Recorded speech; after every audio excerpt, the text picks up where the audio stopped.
Kanjeng Nabi dalam lahirnya juga pernah salah dalam lahirnya, karena Nabi memberi izin orang-orang munafik gak ikut perang. Salahnya secara fikih adalah kewajiban perang zaman itu, karena zaman itu memang orang-orang kafir juga merangi kita, sehingga kita dibolehkan merangi. Jangan hanya cerita Nabi perang berarti perang syariat, ada gitu. Nabi perang karena diperangi. Jelas ayatnya, udzina lilladzina yuqatalun, diberi izin bagi yang ngalami yuqatalun, diperangi baru diberi izin perang. Jangan langsung bangun tidur perang, itu gak ada ayatnya. Qatilul ladzina yuqatilunakum, merangi yang merangi kamu. Wa akhrijuhum ya min haitsu akhrajukum, ngusir yang ngusir kamu. Jadi perang itu akibat bukan sebab. Akhirnya Nabi itu secara fikih itu salah, secara fikih karena memberi izin orang munafik. Tapi Allah ketika sama Rasulullah Muhammad SAW, karena kekasihnya, ngendikannya sudah dimulai, afawwahu angka, Muhammad tenang wae wis tak sepuro. Cuma aku takok kena apa kok buka izin. Tapi itu kalimatnya afawwahu dimulai dengan kalimat yang menyenangkan, afawwahu. Jadi ibarat sampean salah sama orang tua, wes sepeda mbok ora pamit itu serapa salah, cuma aku tetap takok alasan apa gitu loh. Tapi bilang wis gak apa-apa cung, sepeda motor mbok gowo mbok dol iku ora apa-apa, cuma aku takok kena apa. Tapi mukadimahe ora apa-apa sih. Kayak apa Allah sama nabinya. Jadi mengkonfirmasi saja dimulai dengan afawwahu angka lima adzinta lahum. Wong karwan wong munafik gak ndek ngamal malah mbok ora perang, ya malah ora tau khidmah agama. Jadi makanya terus orang-orang soleh kalau berdoa apa? Waj'al sayyiati man ahbabta, ya Allah jadikan kesalahan saya adalah kesalahan orang yang kau cintai. Nah yang paling dicintai Allah tentu umat Rasulullah Shallallahu Alaihi Wasallam. Sama yang tak beri ijazah, kali ini tak ijazahkan nggak apa-apa karena ini hadis sahih musalsal. Umatnya Nabi kok gak enak bi, kontrak ebek pangeran sebelum salah itu sudah ada kontrak. Makanya Nabi itu ngundikannya bangga sekali. U'titu khamsan lam yu'tahunna nabiyyun qabli atau ahadun min qabli. Saya diberi 5 hal hadiah sama Allah yang umat sebelumku, Nabi sebelumku tidak diberi hadiah itu. Di antara hadiah itu terbesar adalah wa'u'titu khawatima suratil Baqarah. Saya diberi hadiah akhir dari surat Baqarah. Kok ada hadiah gimana? Allah itu sudah naikkan kontrak dengan kita. Kita disuruh doa sama Allah. Rabbana la tu'akhidna in nasina waqta. Ya Allah, suatu saat saya salah, padahal kita pasti salah. Suatu saat Gusti, suatu saat kita salah, jangan kasih sanksi loh. Oke, mau oke. Itu kok udah enak gimana? Sebelum kita salah, naikkan kontrak sama Allah. Rabbana la tu'akhidna in nasina aw akhtana. Ya Allah, jangan jatuhkan sanksi kepada kita jika suatu saat saya lupa atau salah. Qala na'am, Allah jawab nah. Makanya Nabi senengnya bukan main tentang apa? Saya diberi hadiah akhir surat Baqarah. Tapi sekarang jadi fitnah tadi. Yang kiai NU baca itu dipakai tahlilan, kadang-kadang yang baca agak paham, yang kritik juga gak paham. Jadi ya sudah, innalillahi wa inna ilaihi raji'un. Sebetulnya itu diabadikan di tahlil itu karena itu surat yang luar. Tapi sebagian yang baca agak paham, sehingga ya dingin saja wong enggak paham. Tapi kalau kita yang paham itu luar biasa. Wong belum salah sudah ada perjanjian la tu'akhidna in nasina aw akhtana. Sama Allah dijawab, nah, iya umatem nak salah orang langsung tak siksa. Aman. Maksudnya dintain tobat aja terus salah terus. Kayak apa? Makanya beda. Nabi itu begitu bangganya dengan surat akhir surat apa? Baqarah. Terus tafsir kedua, umat ini adalah umat yang sifat Allah itu selalu aktif dan dua-duanya aktif. Ini perlu saya sampaikan berkali-kali, dua-duanya aktif. Jika orang soleh itu nggak boleh mengadili orang dolim. Itu umatnya Rasulullah Shallallahu Alaihi Wasallam. Begini logikanya ya. Pernah ada cerita, ada orang soleh sedang sujud, diinjek sama orang fasik, al-asi lah, orang fasik. Karena orang soleh ini diinjek, orang soleh, bawaan orang soleh itu ya kadang gampang marah, bawaan orang soleh. Tapi pas marah itu nyatut nama Allah. Fawawahi la yaghfirullahu laka, pakai nama Allah. Ada kan dia bilang asemane kue itu malah gak apa-apa gitu. Karena miso-miso sendiri itu kan urusan dia, tapi pakai namanya Allah. fa wallahi la yaghfiru Allahu laka. Allah tidak akan ngampuni kamu. Itu Allah langsung memberi wahyu ila nabi hada zaman, ke nabinya zaman ini. Allah ngendikan gini, ini yang cerita Rasulullah. Man dzalladzi yata'alla alayya alla aghfira li fulan faqad ghafartu lahu wa ahbattu amalak. Orang itu tak ampuni yang sujud amalnya tak hilangkan. Kenapa? Allah tersinggung, wong saya ini bisa aghfir, bisa ngampuni. Kenapa kamu nyifati saya hanya u'adzib? Jadi kira-kira Allah tuh tersinggung. Wong sifatku iku yo yaghfir wa yu'adzib, kok mbok ganti yu'adzib tok iku piye? Jadi sifatku kan hilang sitok gitu. Paham ya?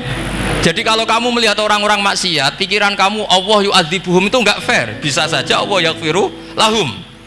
Tapi kamu milih sitok tok, yaitu sifat yu'adzib, itu enggak fair. Harusnya ya yaghfiru liman yasha wa yu'adzibu man yasha. Tapi orang soleh ini wallahu la yaghfiru Allahu laka, itu Allah tersinggung.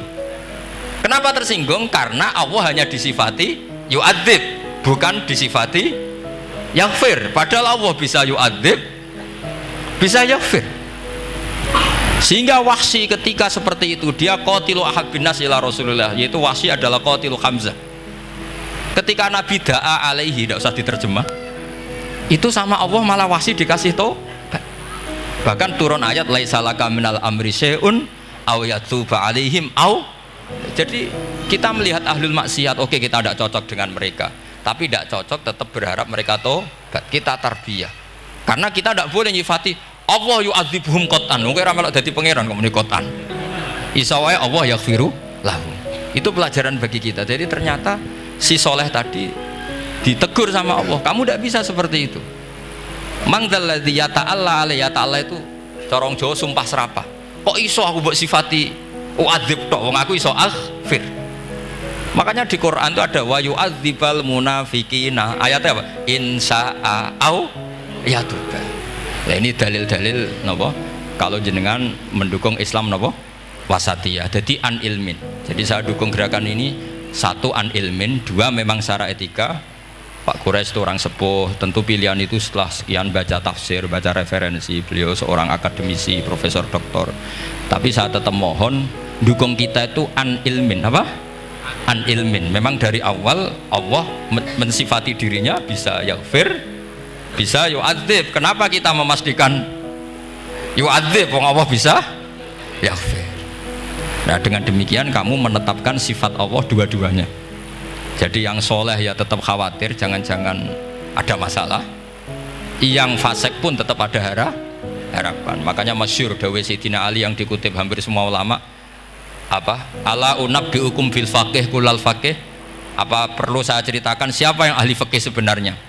Apa kata Sayyidina Ali? Sebagian orang malah memarfukan ini ke Rasulullah SAW. Kalaupun ini tidak hadis marfu, dawuh Sayyidina Ali pasti tercermin dari keinginan Rasulullah SAW. Ketika Nabi ditanya siapa itu al-faqih kul al-faqih atau Sayyidina Ali, malam yuknitin nas min rahmatillah walam yu'amminhum min makrillah. Apapun kondisinya orang, jangan putus asakan dari rahmatnya Allah. Sehingga Nabi itu pernah sangat serius ngadepi orang-orang fasik, tapi setelah di multazam sama Allah ditegur, kalau kamu begitu rahmat saya kata Allah kamu batasi. Semenjak itu Nabi terus rileks. Dan Nabi kalau ibadah itu mesti milih yang paling gampang. Ma khayyara Rasulullah sallallahu alaihi wasallam amroini ilakhtara apa? Aisarahuma, pasti milih yang paling gampang. Termasuk Nabi unik itu tofa rogiban. Semua sahabat itu tofu musyatan, semua tawaf secara jalan. Tapi Nabi tofa rogiban. Sehingga kata ulama-ulama usul fikih, afdol mana? Ya afdol tawaf secara jalan karena al ajur bi qadrit ta'ab. Tapi untuk Nabi itu afdol tofa rogiban. Kenapa? Karena Nabi adalah muallimul ummah, pengajar umat. Kalau Nabi tidak tofa rogiban, maka orang akan bilang syarat sahnya tawaf harus jalan. Barokahnya Nabi naik unta, orang mengesahkan tawaf secara rogiban. Tapi saya ini keterusan jangan nom-nom dong nganggo skuter kok teletabis. Ini kula ya ora cocok ini. Mbok yo nak sing sepuh-sepuh itu cara kula berlebihan lah. Meskipun sah tapi kula nganti risih. Waduh, banter-banteran iki. Yang disai itu. Boyo itibak Nabi itu paling enggak ya kesamaan sepuhnya atau apa Nabi kan. Ini ndak, yang penting sah apa? Wah repot ya. Terus bukti berdua gini, kalau Nabi itu ingin ibadah itu paling ringan. Suatu saat setelah Fathu Mekah, Nabi kayak apa rindunya sama Ka'bah Al-Musyarrafah itu, sama Al-Ka'bah Al-Musyarrafah. Nabi saking rindunya minta sama Abu Tolhah Al-Hajabi itu. Minta Utsman ya, Utsman bin Tolhah Al-Hajabi. Utsman namanya itu. Minta kunci terus masuk Ka'bah. Itu keluar dari khimah, itu Nabi senengnya bukan main. Karena Fathu Mekah. Lebu Ka'bah senengnya bukan main. Tapi setelah keluar dari Ka'bah, itu kelihatan hazinan, kelihatan susah, tersiksa. Ditanya sama Sayyidah Aisyah, kenapa engkau gelisah padahal tadi kelihatan senang?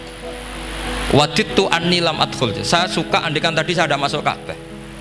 Kenapa ya Rasulullah? Jangan-jangan umatku ngira ini penting. Dan itu berat. Sampai jadi perdebatan ulama fikih. Apakah sunat masuk Ka'bah apa? Enggak. Sebagian ulama bilang enggak, alasannya Nabi getun cara Jawa itu kecewa, nyesel. Kenapa saat tadi masuk? Jangan-jangan umatku nanti merasa itu keharu dan itu repot. Nah kita tidak usah dilarang, memang tidak punya kesempatan. Alhamdulillah. Dilarang nggak dilarang sudah tidak punya kesempatan. Nah ini yang terakhir kenangan saya mau menerangkan dan tambah mahabbah kepada Rasulullah SAW. Ini betul, ini sesi terakhir ini. Begini, salasun mangkun nafihi wajada halawatal iman. 3 hal ini kalau ada pada kamu atau pada siapa saja, maka menemukan halawatal iman, manisnya iman. Ini mungkin yang jarang dijelaskan orang adalah manis itu apa. Kata Ibnu Hajar Al-Asqalani sebagai pensarah Bukhari, termasuk manisnya manis adalah al-iltizat al-aqli, merasa nyaman secara berpikir. Nanti saya bacakan takbirnya sebelum saya tutup ngaji bareng ini. Begini misalnya, kita ngikuti Nabi Muhammad SAW. Tentu beliau punya al-jamalul wajhi, Nabi itu orang paling ganteng. Tentu beliau punya al-jamalul soti, suaranya Nabi itu luar biasa. Tapi yang paling luar biasa tentu al-jamalul akli, akalnya Nabi itu luar biasa jamal, luar biasa indah.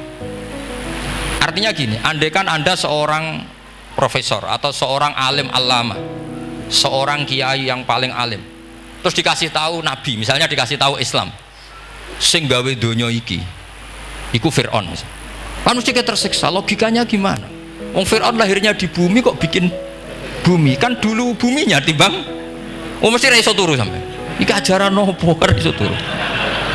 Tapi ajaran ini mengatakan sing gawe alam raya ini Allah itu awal, Allah itu qadim, kan terus iso turu wis adone lah. Nak sing gawe luwih dhisik. Paham ya? Terus sing gawe ku ala kulli syai'in qadir, wis adone lah jenenge gawe alam mesti ala kulli syai'in qadir. Nah, terus misalnya diajak paham ateis. Alam ini ndak ada, kemudian ada. Penciptanya apa? Ya ketiadaan. Oh, ora iso turu sampean. Bagaimana mungkin al-adam yakhluqu maujudan, alam yang maujud diciptakan oleh Adam. Oh, ora iso turu sampean. Itu kata Ibnu Hajar Al-Asqalani, halawatul iman itu adalah ibaratun anil iltizat al-aqli. Halawatul iman dan ibaratun anil iltizat, agama ini nyaman secara akal. Kita disuruh menuhankan zat yang sifatnya itu luar biasa. Allah adalah qadim, tentu pencipta lebih dulu timbang yang diciptakan. Kan enak, keren kan? Terus alam yang maujudat, hadhil maujudat khalaqaha wajibul wujud.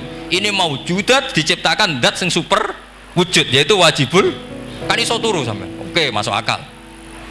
Nah, misalnya itu sampean dikabari hadhil maujudat khalaqahal adam. Ini maujudat diciptakan ketiadaan. Mesti kalian mikir iki waras ta ora sing ngene iki. Ya itu, jadi apa? Kita halawatul iman itu usahakan maknanya sampai ngalami al-iltizat al-aqli, apa? Al-iltizat. Saya baca takbirnya saja, ini di kitab saya Fathul Bari. Ini di juz 9, di kitab saya halaman 193 ya.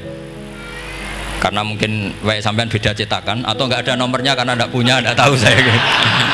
Banyak ini Tapi ini nanti saya tak tinggal di Mas Wafa ini. Nanti yang enggak boleh di ngopi saja, di foto aja. Selumayan ben ngaji ku nganggo kitab ben kok wong alim itu keren ya. Saya baca Bismillahirrahmanirrahim. halawatal iman. Beliau ngendikan wayal taddu bidzalika iltizazan aqliyan. Jadi orang merasa nyaman secara iltizazan aqliyan, akalnya merasa nyaman.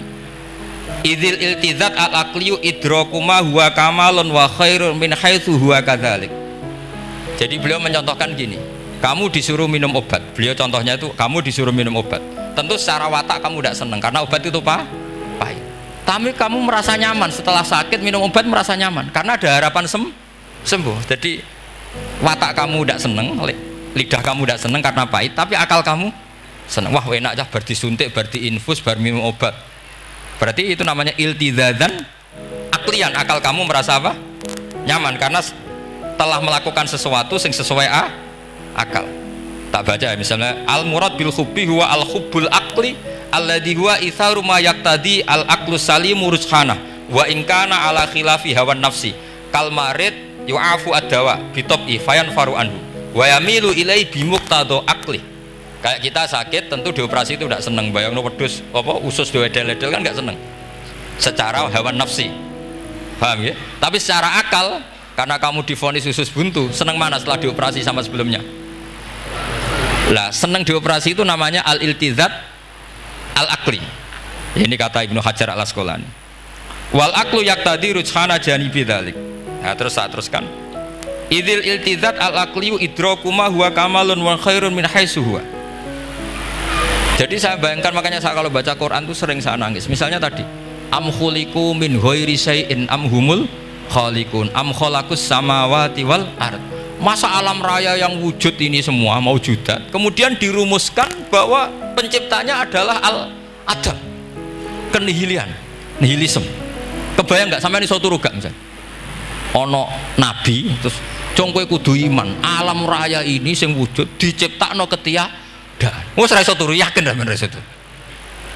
Tapi kalau nabinya bilang hadhil awalim atau hadhil alam khalaqaha Allah. Allah itu siapa? Al-Qadim, wajibul wujud, ala kulli syai'in qadir, lahul asmaul husna, lam yalid walam yulad walam yakul lahu kufuwan ahad. Oke, keren kan gitu. Lha iku jenenge al-iltizat al-aqli. Kalau kamu sudah ngalami seperti itu, wajada halawatal iman. Terus kata Ibnu Hajar al-Asqalani, terus wa yu'abbirus syari' yaitu Rasulullah sallallahu alaihi wasallam membahasakan al-iltizat al-aqli dibahasakan dengan halawatal iman. Jadi halawatul iman itu kamu harus ngalami al-iltizat al-aqli. Seperti misalnya dalam hukum sosial, kata ulama-ulama, laulam yakun ma ja'a bi Muhammadin dinan lakana fi aqlin nasi hasanan. Andai kan Muhammad tidak mengatasnamakan itu agama, akal pun mengatakan itu baik. Coba ajaran kita, ambek bojo sing apik, ambek anak sing apik, ambek tangga sing apik, itu kan enak. Coba kalau ajarannya gini, bojo taboki wae kesuwen, kan bingung, wah iki ajaran apa, kan kaget. Ambek tangga, oh sing pentel, gak ngono tidak kok. Oh, iku ajarane nabi apa ajarane ekstremis, kan bingung jadi. Jadi makanya laulam yakun ma ja'a bi Muhammadin dinan lakana fi aqlin nasi hasanan. Itu namanya al-iltizat al-aqli. Saya kira demikian, mohon maaf. Assalamualaikum warahmatullahi wabarakatuh. Waalaikumsalam warahmatullahi wabarakatuh.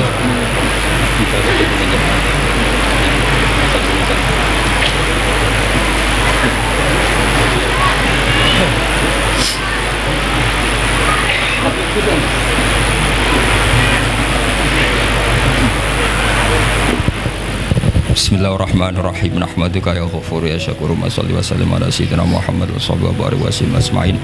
Allahumma ij'alna ya Allah mutawatina fika, mutahabbina fika, mutabadilina fika, mutanasihina fika ya Allah, hatta namshiya fi ardika wa lam takun himmatuna illa kalimatika wa ihya sunnati habibika Muhammad sallallahu alaihi wasallam. A'inna ya Allah la dzikrika wa syukrika wa husni ibadatik waj'alna ya Allah mu'afin min kulli bala'id dunya wal akhirah. Ij'alna ya Allah minal ladzina ya wa syahaduka wa amanu bi rasulika Muhammad wa nasaru syari'atakal ulya al mahabbatal bayda lailuha kana ahliha. Ij'alna ya Allah syuhada bil qisti wa bil haqq. Rabbana atina fid dunya hasanah fil akhirati hasanah wa qina adzabannar. Wa sallallahu ala sayyidina Muhammad wa sahbihi wa baraka wasallam. Subhana rabbika rabbil izzati amma yasifun wa salamun alal mursalin walhamdulillahi rabbil alamin. Sirrul Fatihah.